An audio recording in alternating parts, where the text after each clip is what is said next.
পড়ি জুম্মার গরজ সেই দিনও 50,000 দান করি আসলাম, তারপরে আমার বিপদ কমে না, আল্লাহর বোধহয় চোখ টানা হয়েছে। নাউজুবিল্লাহ করেন না আপনার বাবা, এরকম লোক আছে না? আমাদের এলাকায় আছে, কিন্তু এই এলাকায় নাও থাকতে পারে। কত প্রকারের যে অভিযোগ আমার ভাইরা, খারাপ লাগে? একটা তাকবীর লাগান, লিল্লাহে তাকবীর। তারপরে আল্লাহ পাক ওই গরিবদের এই অজুহাত আল্লাহ আর শুনবেন না, বলবেন যে এই অজুহাতে কাজ হবে না, এখন তোমাদের বিচার হবে। কথা কোন ঠিক না ঠিক? তারপরে আল্লাহ পাক আর এক শ্রেণীর মানুষ, এটা তাজ দিয়ে শেষ করতে চাইছি, শেষ করব।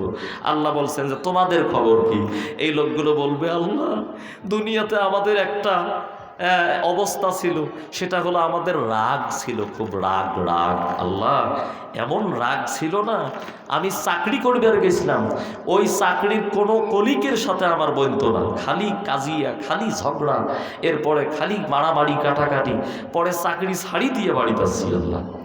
আল্লাহ এখন দোকান দিছি, প্রত্যেক দিন কাস্টমারের সাথে ঝগড়া, আমার সেখানে কারো সাথে বনে না, এত রাগ আমার।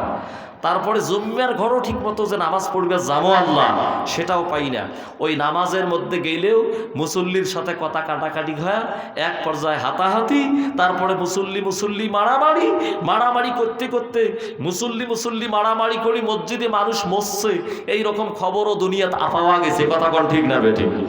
কয় আল্লাহ এই রাগটা ছিল আমার বড় বাধা, এই রাগের কারণে আমার কয়টা বউ যে আমাকে 14 তালাক দিয়ে গেছে। আল্লাহ কথা কোন ঠিক না বেটা?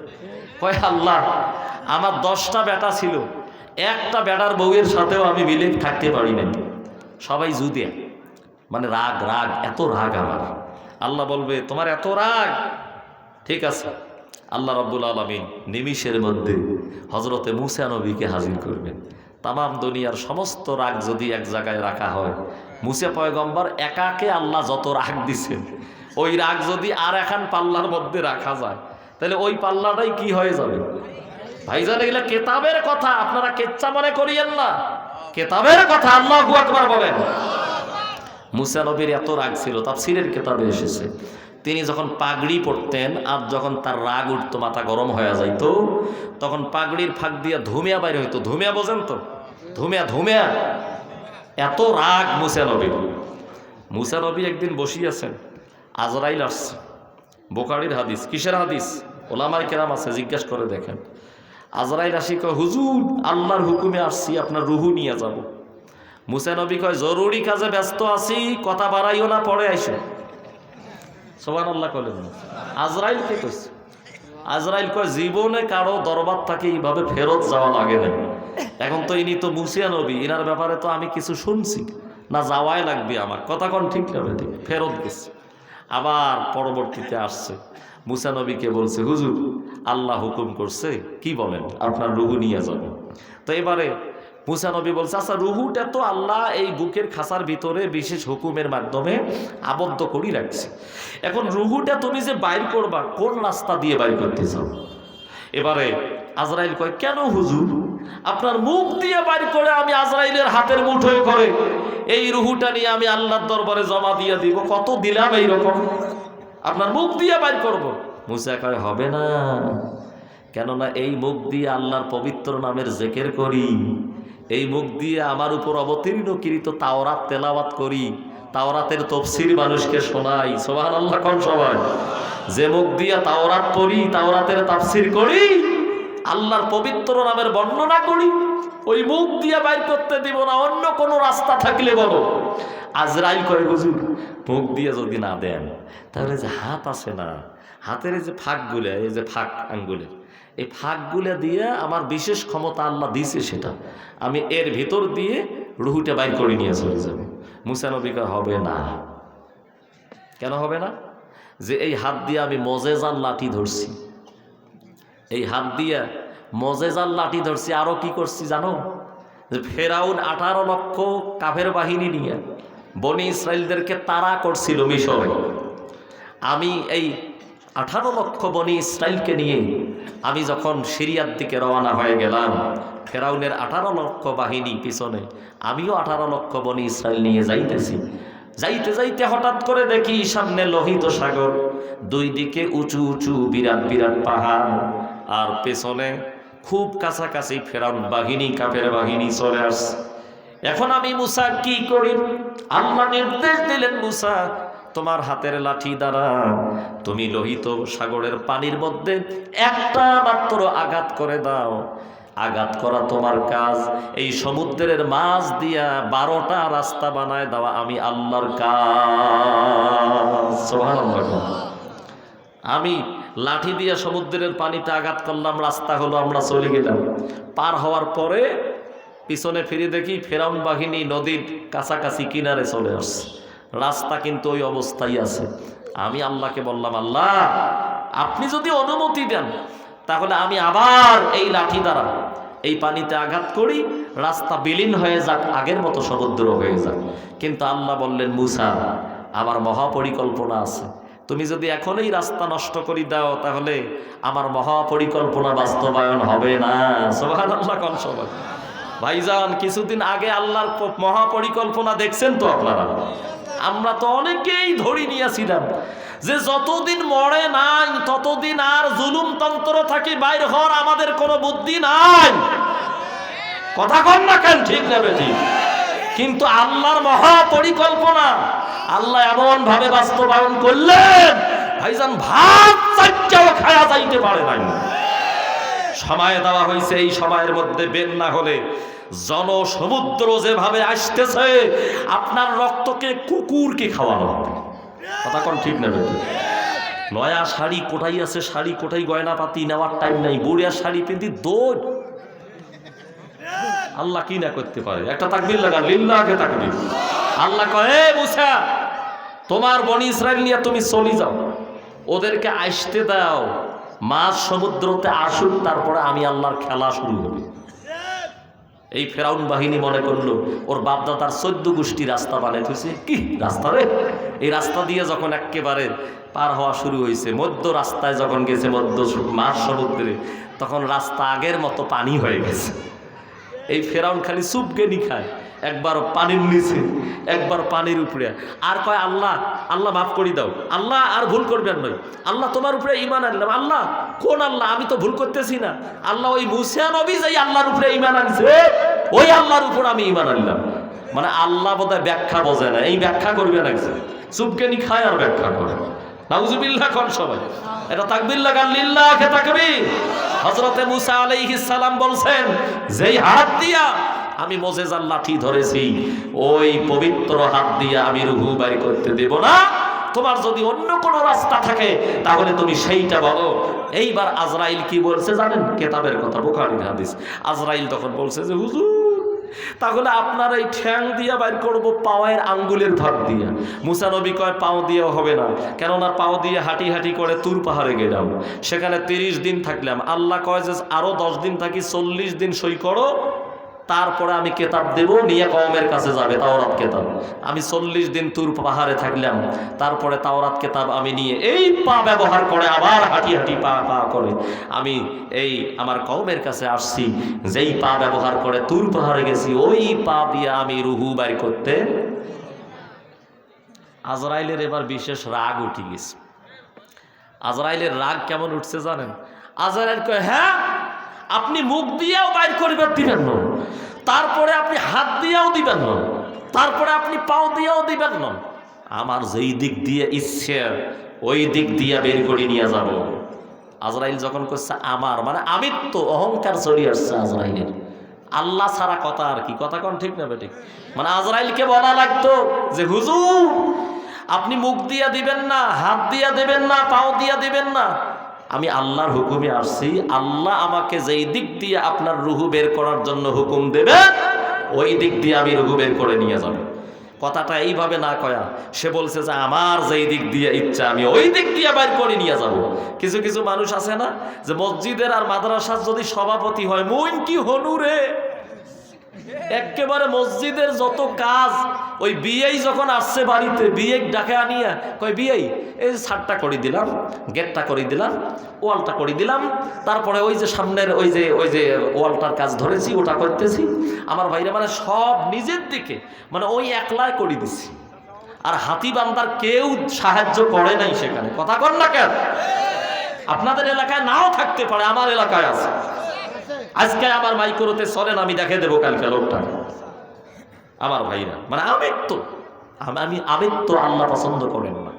আমার ভাইরা, এক পর্যায়ে আজরাইল যখন এইভাবে বলছে যে আমার যেই দিক দিয়ে খুশি ওই দিক দিয়ে বাইর করব, তখন ওই মুসা আলাইহিস সালাম বাম হাত তুলিয়া আজরাইলের বাম গালের মধ্যে এমন জোরে থাপ্পড় মেরেছে, এই থাপ্পড়ের ঠেলায় এই মুসা নবীর থাপ্পড়ের কারণে আজরাইলের বাম চোখটা চোখের জায়গা থেকে খুলে যাইয়া অনেক দূরে উড়ে পড়েছে। এক থাপ্পড়ে, নবীর থাপ্পড় তো, এটা কি সাধারণ মৌলবীর থাপড় মনে করছেন নাকি? এটা কার থাপড়? পয়গম্বরের থাপড়। আপনারা জানেন না এই মুসা নবী ছোট্টবেলায় ফেরাউনকে চওড়াইছিল, ফেরাউন গা লাগাই দিছিল সুমিয়া খাবে মুসা নবী। কি নাপাক মুখ দিয়ে মুসা নবী পয়গম্বর তারে বলে সুমিয়া খায়। যখনই গালটা আগায় দিছে মুসা নবী এমন জোরে মারছে, ফেরাউন চিল্লানি দিয়ে উঠছে। উজির নাজির মন্ত্রী সব হাজির হয়, হুজুর কি হয়েছে? কয় যে কি হয়েছে? মুসিয়া থাপড়াইছে। এবার আসিয়া চিন্তা করছে এই তো ধরা পড়ে যাই বুঝি। আসিয়া কয় যে তুমি আনো না, ছোট্ট একটা বাচ্চা মানুষকে পুরুষ মানুষ কোলক নিলে যদি চুল ধরতে না দেয়, দাড়ি ধরতে না দেয়, তাহলে এদের স্বভাব হলো থাপড়ায়। কি একটা থাপড়াইছে তারে একেবারে ডোরানি চিল্লানি। এবার ফেরাউন কয় আসিয়া মুখ চওড়াইছে মুই টের পাইছ, তোক যদি চড়াইল হয় তাহলে তুই বুঝলু হয় এই চরের ধাতানি কত। কথা কন ঠিক না বেঠিক বাবা? আমার ভাইরে, পয়গম্বরের থাপ্পড় যখনই আজরাইলকে থাপড়াইছে, হযরত আজরাইল আল্লাহ বলছে, আল্লাহ আপনার সৃষ্টি জগতের মধ্যে এত রাগী মানুষ আছে, আমি আজরাইলকে জীবনে একটা আঙ্গুল কেউ তোলে নাই, আর ইনি থাপড়ে চোখ পর্যন্ত খুলি ফেলাইল। বাপরে বাপ, কি রাগ রে! এবারে আল্লাহ কয় মুসা কি হয়েছে গো? আল্লাহ তো সবাই জানেন। তারপরে মুসা নবীকে জিজ্ঞাসা করলেন। মুসা কয় আল্লাহ আসলে আমার থাপড়ানোর উদ্দেশ্য ছিল না, কে থাপড়াছি আল্লাহ জানেন, আল্লাহ আমাকে মাফ করি দেন। আল্লাহ থাপড়াইছি কে জানেন? আমি তাকে ভালোভাবে জিজ্ঞাসা করলাম রুহু কোন দিক দিয়ে বাইর করবে? কয় মুখ দিয়ে। আমি বললাম মুখ দিয়ে দেব না, আল্লাহর পবিত্র নামের জেকের যেই মুখ দিয়ে করি ওই মুখ দিয়ে দেব না। কয় যে হাত দিয়ে? না, হাত দিয়েও দেব না, মোজেজার লাঠি ধরেছি ওই হাত দিয়ে আমি দেব না। তারপরে পাও দিয়ে। আমি বললাম পাও দিয়েও দেব না। তখন তার উচিত ছিল আমার আল্লাহ যেই দিক দিয়ে হুকুম করবে ওই দিক দিয়ে নিয়ে যাব, তা না করে এই আপনার আজরাইল কইছে কি জানেন? আল্লাহ কয় যে আমার যেই দিক দিয়ে খুশি ওই দিক দিয়ে বাইর করে নিয়ে যাব, তাতে আপনার কি? যখনই আপনাকে ছাড়িয়ে কথা কইছে তখন একটা হালকা মারি দিছি আল্লাহ। ওই যে চোখ খুলি যাবে এটা তো আর আমি জানি না। আল্লাহ এই চওড়ানোর উদ্দেশ্য ছিল না, আমি মূলত তাকে একটা থাপ্পড় দিয়ে আপনার নামটা ওই মুহূর্তে যে ভুলে গেছিল সে, আপনার নামটা মনে করে দিয়েছি, স্মরণ করে দিয়েছি। জোরে জোরে কোন সুবহানাল্লাহ, সুবহানাল্লাহ। তখন বাবাজি, এই যে প্রধান অতিথিকে বসায় রেখে কষ্ট হচ্ছে, আমি বাবাজিকে অনুরোধ করে আমি ছেড়ে দিচ্ছি ভাইজান। এই লোকগুলো নির্যাতিত ছিল বিগত 16 বছর। কথা কোন ঠিক না বেটি? এই 16 বছরে এনাদেরকে অতিথি বানানো হয় না। এনাদেরকে অতিথি করলেই বেলে মাহফিলের পারমিশন বাতিল। কথা কন না কেন ঠিক না বেঠে? কি মগের মুল্লুক চলছিল গো। কথা কন ঠিক না বেঠে? আমার ভাইরা, আল্লাহ পাক ইজ্জত দান করেছে, আরো আগামীতে বড় সেয়াব দান করবে। জোরে কোন আমিন।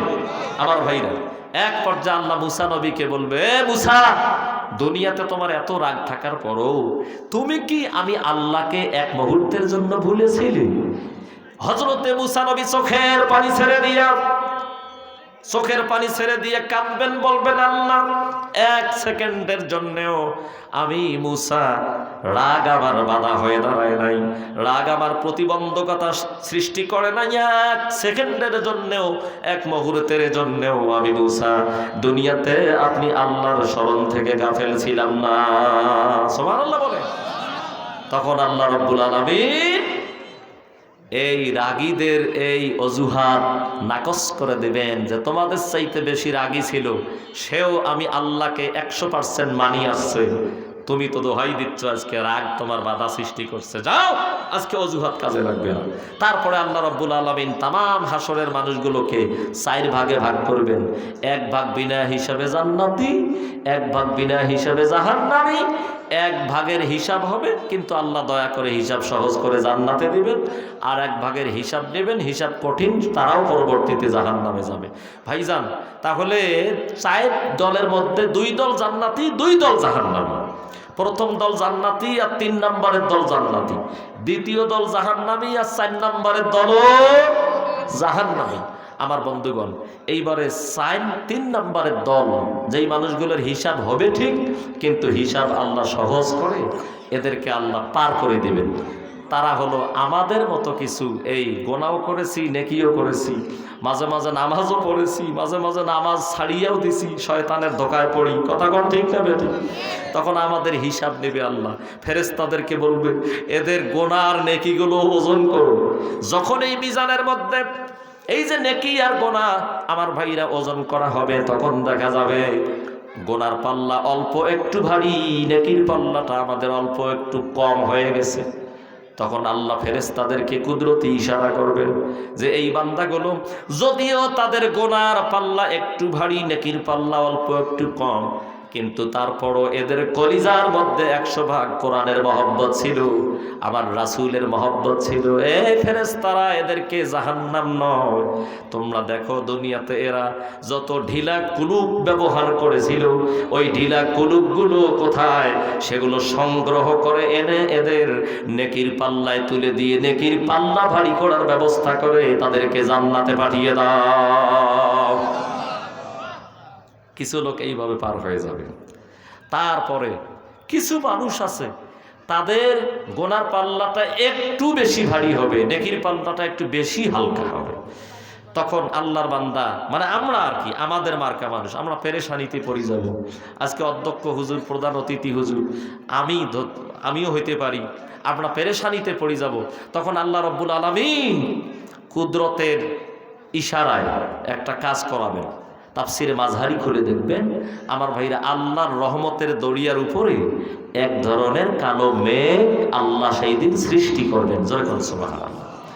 ভাইরা আমার, তখন এই মেঘগুলো আল্লাহর কুদরতি ইশারায় ভেসে ভেসে এসে যাদের এই গোনার পাল্লা ভারী, নেকির পাল্লা হালকা, এই গোনার পাল্লার উপর জমা হইতে হইতে গোনার এই পাল্লাটা হালকা করবে, নেকির পাল্লাটা ভারী করে দেবে। নেকির পাল্লার উপর এই মেঘ জমা হয়ে হয়ে নেকির পাল্লা ভারী হয়ে যাবে, লোকটা জান্নাতি হয়ে যাবে।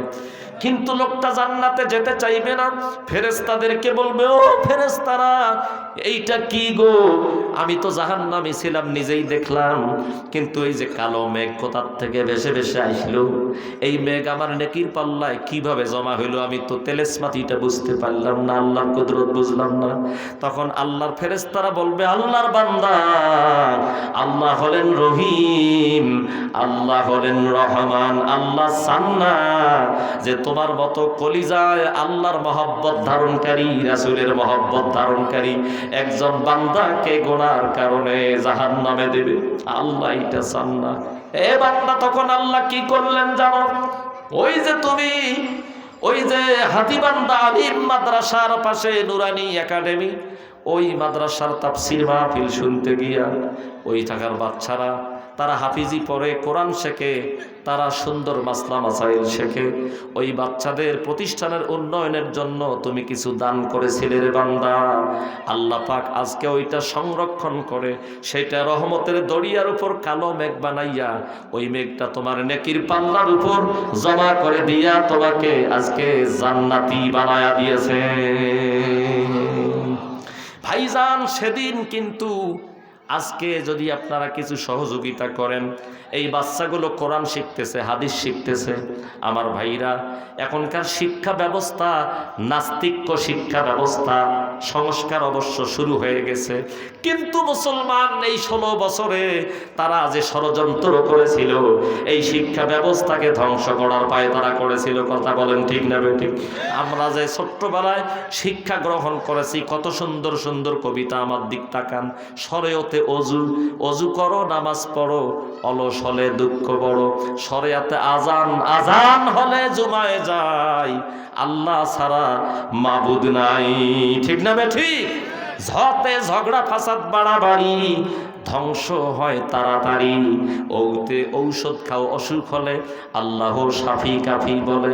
আমরা কত সুন্দর কবিতা পড়েছি। সকালে উঠিয়াই আমি মনে মনে বলি, সারাদিন আমি যেন ভালো হয়ে চলি। কথা বলেন ঠিক না ঠিক? আদেশ করেন যাহা মোর গুরুজনে, আমি যেন সেই কাজ করি ভালো মনে। কত সুন্দর কবিতা আমরা ছোট্টবেলায় পড়েছি। আমাদের ছোট গায়ে ছোট ছোট ঘর, থাকি সেটা মিলে মিশে নাহি কেহ পর। পাড়ার সকল ছেলে মোরা ভাই ভাই, একসাথে খেলি আর পাঠশালা যাই। ভাইজান, আগেকার শিক্ষা ব্যবস্থার মধ্যে ছিল ইসলামের কথা, ইমানের কথা, ইমানি চেতনার কথা, দেশ গড়ার কথা, একসাথে মিলেমিশে থাকার কথা। আর এখনকার নাস্তিকবাদী এরা শিক্ষানীতি তৈরি করলো কি? শরিয়তে অজগর, অজগর আসছে তেরে। শরিয়াতে আম, আমটি আমি খাবো পেরে। কার আম বলি খাবে নাকি চুরি করে খাবে, তার কোনো ব্যাখ্যা কবিতায় নাই। কথা কন না কেন? শুরুতেই সাপের ভয়, তারপরে হালাল হারামের কোনো বাজ বিচার নাই। ভাইজান, এই শিক্ষানীতিতে শিক্ষা গ্রহণ করে আমাদের কলিজার টুকরা ছেলেমেয়েরা যখন এরা ম্যাজিস্ট্রেট হয়, যখন ডিসি হয়, এসপি হয়, মন্ত্রী হয়, সচিব হয়, তখন তারা ঘুষ খাইতে দ্বিধাবোধ করে না। ওই যে ছোট্টবেলার শিক্ষানীতিতে তাদের ইমানি শিক্ষা ছিল না, চরিত্র গঠনের কোনো শিক্ষা ছিল না, যার কারণে এরা বড় হয়ে ঘুষ খাওয়া শুরু করে দেয় চাকরি পাওয়ার পর। ভাইজান, ঘুষ খাইতে খাইতে এরা এমন পর্যায়ে চলে যায়, আমার ভাইরা, এই শাহজালালের পুণ্যভূমি, শাহ মাকদুমের পুণ্যভূমি এই ঘুষখোরদের কারণে দুর্নীতির আকড়ায় পরিণত হয়ে গেছে। একটু কথা বলেন না কেন? ঠিক না ঠিক? তাহলে এই মাদ্রাসাগুলোর দরকার আছে না নাই? আছে। তা আমি সর্বপ্রথম, আমি কিন্তু ওয়াজ, আমার আসল যে তাফসীর, আয়াতের যে মূল ব্যাখ্যা, ওইটা কিন্তু আমি এখনো যাই না। আমি বলছি যে আমি বলে যাব ইনশাল্লাহ। আমি এই মুহূর্তে আপনাদেরকে একটু কষ্ট দিতে চাই। আর আমাদের একটা অভ্যাস হলো যে হুজুর